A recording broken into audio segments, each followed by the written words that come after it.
Welcome to the real journey of the entrepreneur. The journey of any entrepreneur begins with a decision, then writing down your vision, then the execution of that vision. It is not for the faint of heart. It is for those who understand how powerful your mind is and that you can truly create the life that you deserve. It does require a unique formula that includes belief in yourself, a lot of consistency, connecting with an OG, a lot of tears, missing out on a few events and things, and taking a whole lot of risks that will allow you to see your vision and dream come to pass. This journey of the entrepreneur is from the perspective of a wonderful mother, a business owner, whose goal is to break generational barriers and normalize the process of wealth building and financial wellness through entrepreneurship, all while creating a social and give back along the way. I am sharing this journey with you and invite you to share this process with me. Let's do this together. It's my own, but you have to feel comfortable to own it. Yeah, absolutely. Right? I will always support you. Thank you.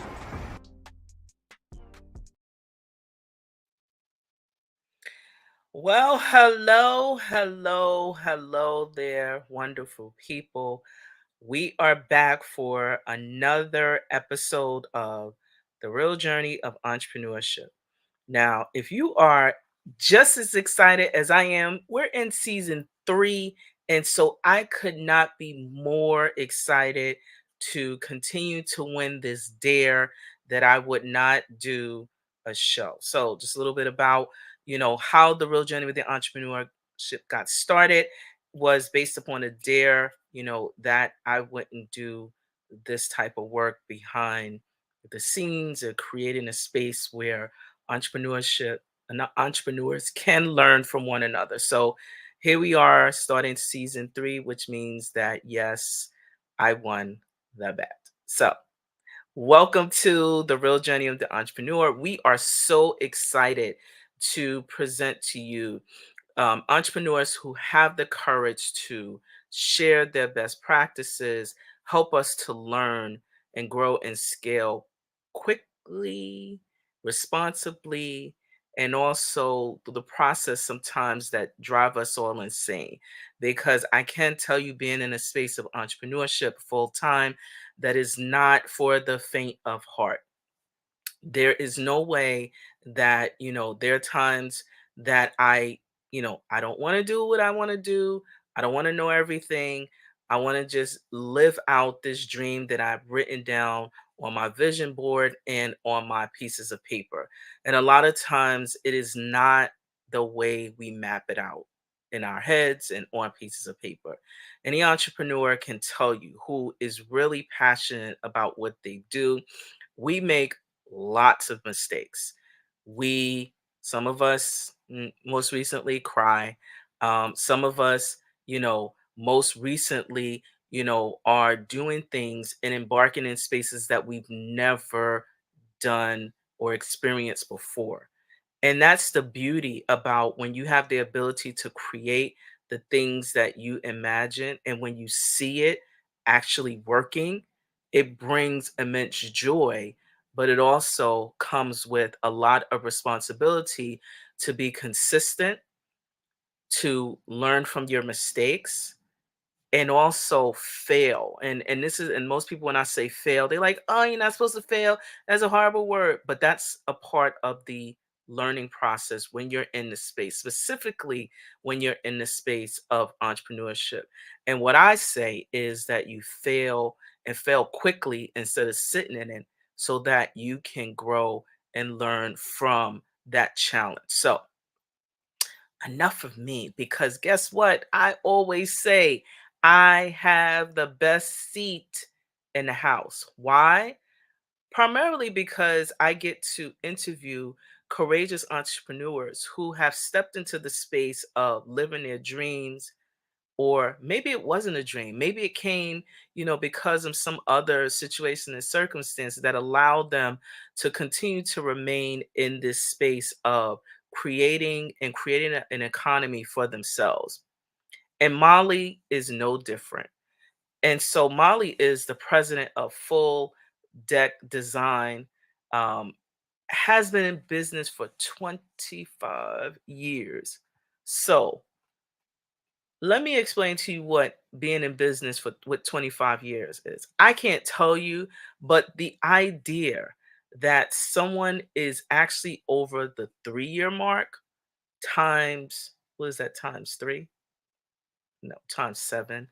No, I'll get this. It's more than 20 years of being in business, designing brands, creating logos, creating websites, creating marketing communication materials is phenomenal. So I know for sure that someone being in business for more than 25 years that we are going to learn so much wealth, knowledge, and experience. So enough for me as I figure out how to do my numbers in my head right. Molly, hello. Hello, Anita. I'm so glad you took that dare because we're all benefiting by seeing these segments. Oh yeah, they still, got interest on it now. So I'm so glad to have you. Molly, I would love you to, I read a little bit of your bio, but just to tell us just a little bit about, who you are, and starting from that point of why are you in business? Yeah, so my name is Molly Ahern, and my business is Full Deck Design.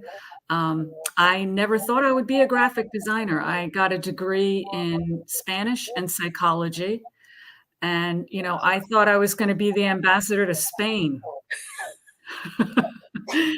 So, my first piece of advice is you got to go where your life leads you. And Mm, um, I got this is how I began. I got a Macintosh computer, which I don't know if you remember, this first one was a little square. Yeah. I got that and I was like, oh my God, I can do cool things on this thing. So I had been working in the business world and I was the only one who could create presentations that people would actually read. So then I got more and more into design and ended up working at various agencies in New York City. And then knew I had confidence after that to start my own business. I moved out of the city, we moved north, and from there it's history. So that's how I got started. Full Deck Design is an MWBE specializing in branding and web development, as you said. Um, about half of our clients are nonprofit organizations. So I really understand the particular challenges that they face, but also the greater good that they do for our community. And that's really why I love to work with nonprofit organizations. So I'm curious, right? In terms of your transitioning into business full time, right? What does that look like in terms of startup costs? Well, you bought, a computer, and what else would be included within that step process of transitioning for someone who wanted to follow in your footsteps specifically?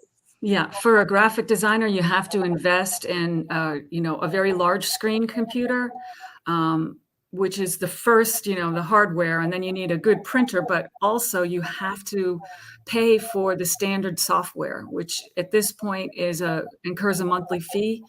Adobe pretty much has the corner on the market for all of the graphic design software that we use, primarily InDesign, Photoshop, Illustrator, and then there's a lot of other programs like After Effects and different video programs that you use. So that is an ongoing expense that you're going to have to deal with.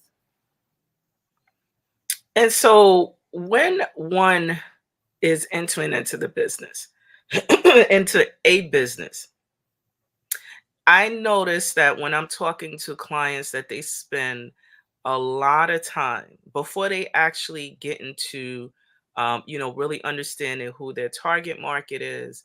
They spend a lot of time thinking about logos before they even do registration, business registration, and also website. At what phase, from your recommendation, do you think that a business owner should be thinking about that?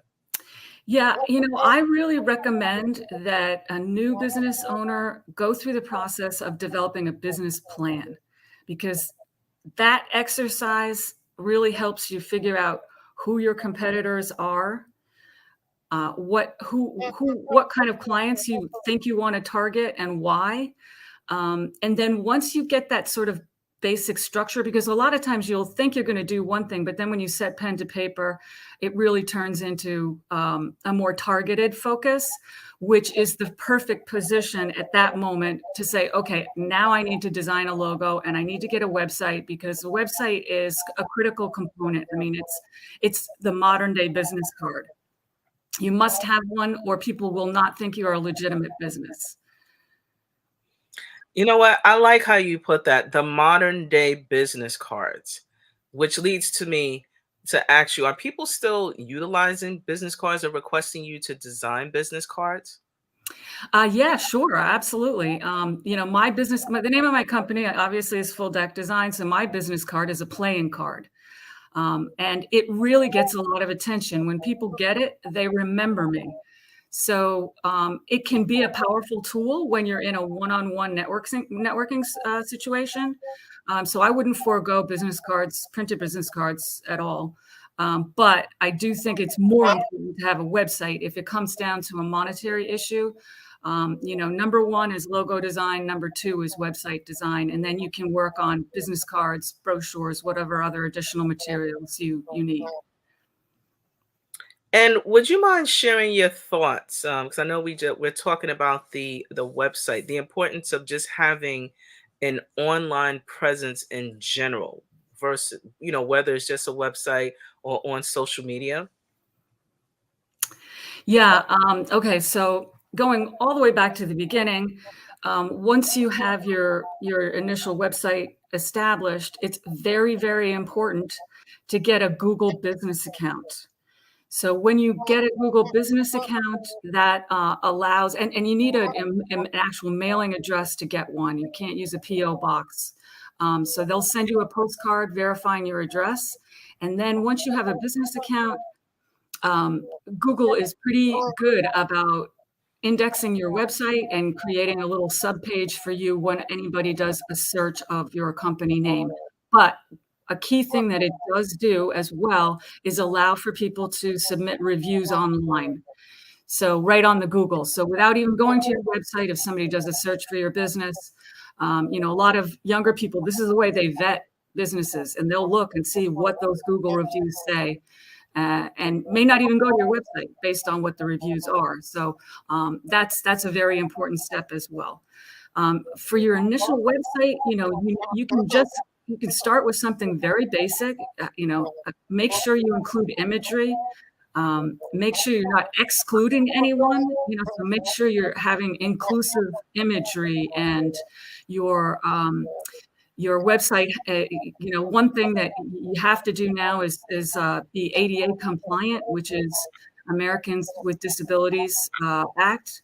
So all your images need to have alt text describing what the image is of and things like that. But you can get a very simple website with just a home page, an about page, and a contact page, and that can be a good starter for you.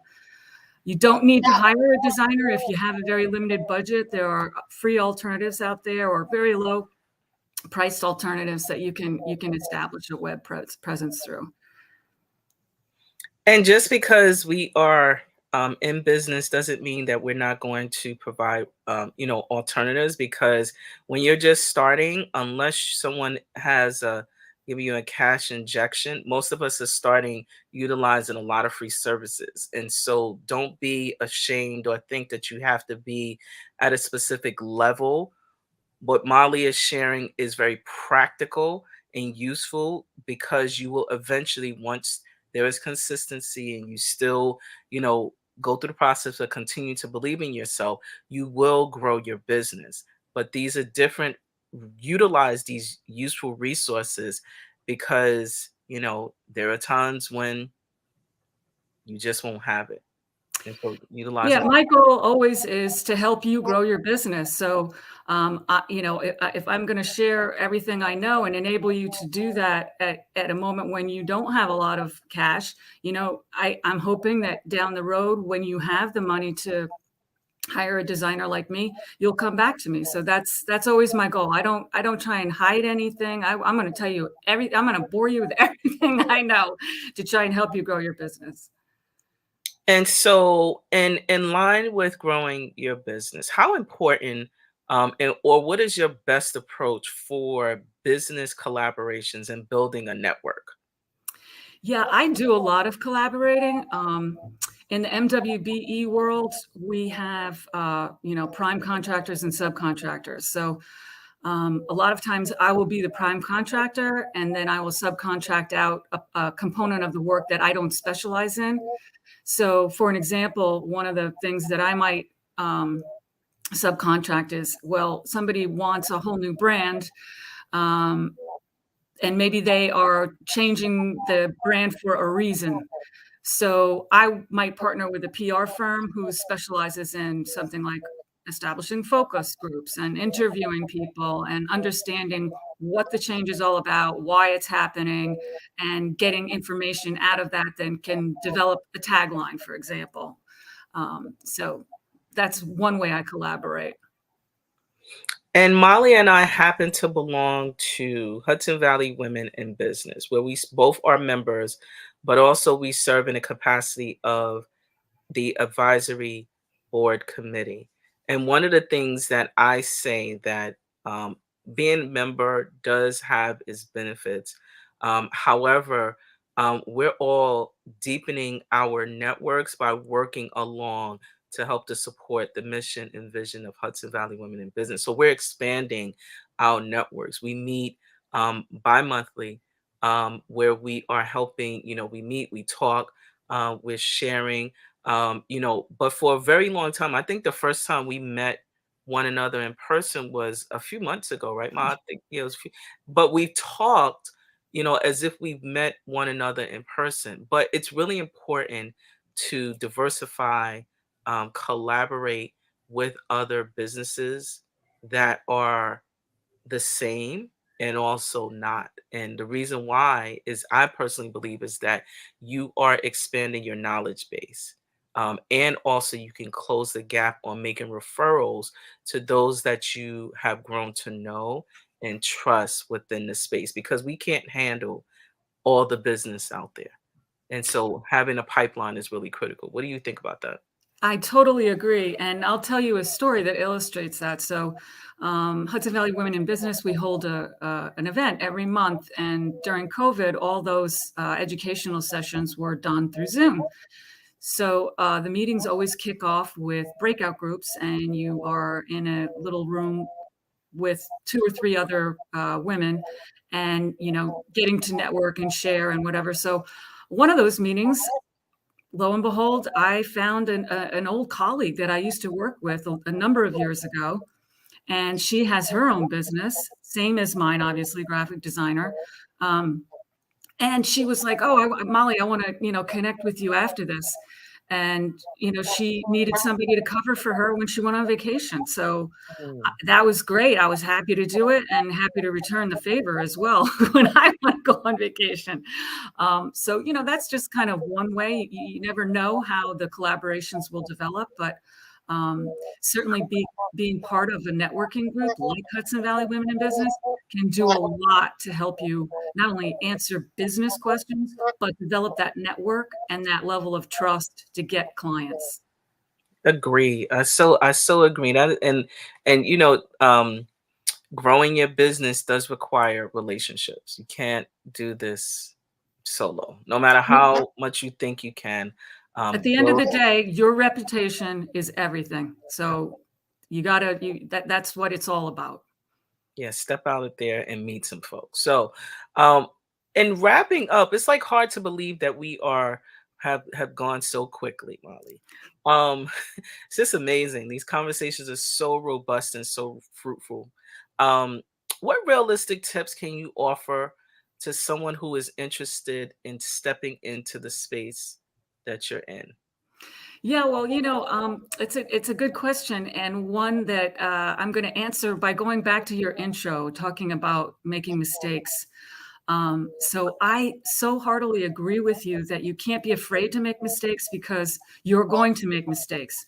What I like to do is when I make a mistake, I make sure I don't make the same mistake again. So, Mm, for example, I have a form that I created and I continue to develop for all printed materials. So it has a number of things I check off and I say, did I spell check? Did I do this? Did I do that? And every one of the items on that form was because I made a mistake before. mm, So that's a really great tip is to how do you it when you make know that you're going to make mistakes and what are you going to do when you make a mistake to help yourself not make it again. So that would be my big piece of advice. which is very, very valuable. Um, that creating a checklist is like, yeah, that's a to do to add to your operations. Specifically if you are in the beginning, starting off solo, before you're able to hire, if that's the space that you choose to launch into. So that is really, really, really useful. So, Molly, I am going to now transition what I call my 5 rapid one-word response questions. They're usually really, really fun, one word, and let me know when you're ready. Okay, let's do it. All right. So, Prepare yourself. so my first question is, what do you do in your downtime? Swim. What do you do in your spare time? um, I bird watch. Hmm. How do you these days manage self-care for yourself? Go to the gym. Pizzas or burgers? Pizzas. Ice cream or smoothies? S- Neither. What's your preference? You said I'm neither, not but what into do you normally? sweets. I like salty, so, my cravings go more in the peanuts range. Aha. So, high heels or sneakers? Sneakers. Now, I would have said high heels pre-COVID. I think we all try to figure out these heel things now. Yeah. What is or what will change within 3 years within a community that you're serving? Now, this is not typically a one word response. So, in 3 years, what will change within a community that you're serving? Wow. Well, in the nonprofit world, things have really changed, as a result of, COVID and people having limited, cash, and so donations have really changed, like, fundraising ha the whole idea of fundraising has changed. I mean, it used to be largely based on, events like golfing outings and galas, and, a lot of nonprofits are moving away from that and toward more engaged contributions. Um, so I think that that's something that, is a big change for us. A lot of things are more digitally oriented. And so, what do you want your legacy to be? I helped people. And on that note, where could we find you, Molly? Where could we find you? You can find me at fulldeckdesign.com. And my email is molly@fulldeckdesign.com. So feel free to shoot me an email and ask me any questions you have. And so, if you are looking for logos, websites, additional marketing material to help to boost your business, please be sure to connect with Molly and her team at fulldeckdesign.com. You're talking about 25 plus years of experience within this space. And so it is important that we support all business owners because we are all attempting to do what? Be in business, to pursue our dreams, and to create a space where we are doing amazing things while we're here. And so, fulldeckdesign.com. Molly, thank you so much for your time, generosity, conversation. I learned an abundance of information from you. And as we all mentioned, we both mentioned that, we serve in the capacity of on the advisory board for Hudson Valley Women in Business. So please take an opportunity to check out Hudson Valley Women in Business. There are a variety of levels. If you want to date the organization, there is a free version. But there, if you're looking to become more intimately involved with the organization, there are opportunities for paid membership as well. So please check out Hudson Valley Women in Business on social media and also at hudsonvalleywomeninbusiness.com. So, Molly, thank you. Thank you. This was amazing. I look forward to seeing you again virtually, but definitely in person. Definitely. Same. Great, All right. Anita. Thank you so. All right. Take good care. Thank you so much. Bye-bye. So there you have it. There you have it. We have the opportunity for connecting with another business owner, specifically in the space of designing logos, building website, and capturing your brand appropriately on the digital space. So I have the wonderful honor of serving in the capacity with Molly and other members of the advisory team. And again, that's just an opportunity to expand your network. So if you're interested, please check out Hudson Valley Women in Business. So I, definitely want to also share that there are other organizations, as I mentioned, building your network and expanding. They have a number of chambers of commerce throughout New York State, within the city, 5 boroughs. So if there is another organization that you are interested in becoming involved in, simple Google search of your local area chambers of commerce, if that is where you're looking to network, in addition to Hudson Valley Women in Business. I also wanted to share that if you are interested in some of our services at 11375, please do not hesitate to reach out to us. You can check us out and find us on social media, but you can also reach out to us at 11375. Call is still optional, 718-691-8966, or you can email us at info@11375.com. I am really grateful when we have individuals who are willing to come on and share their experience. Molly is no different in terms of launching into the space of entrepreneurship. It is not for the faint of heart, but with consistency, you can continue to grow and scale your business. So, on that note, I want to thank you so much for supporting the real journey of the entrepreneur. I look forward to seeing you again. Please don't forget to like, share, and follow us. The show is here, it's educational. We're in season 3, so if you're just tuning in, you missed a lot and you should catch us on replay. So thank you so much for joining. I look forward to seeing you again soon.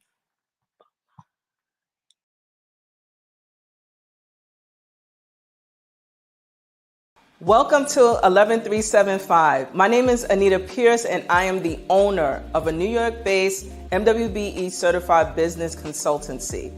We focus on business education for startups, and we also connect mid-sized companies, corporations, community-based organizations, and government agencies to foster affordable solutions that will allow your business to flourish.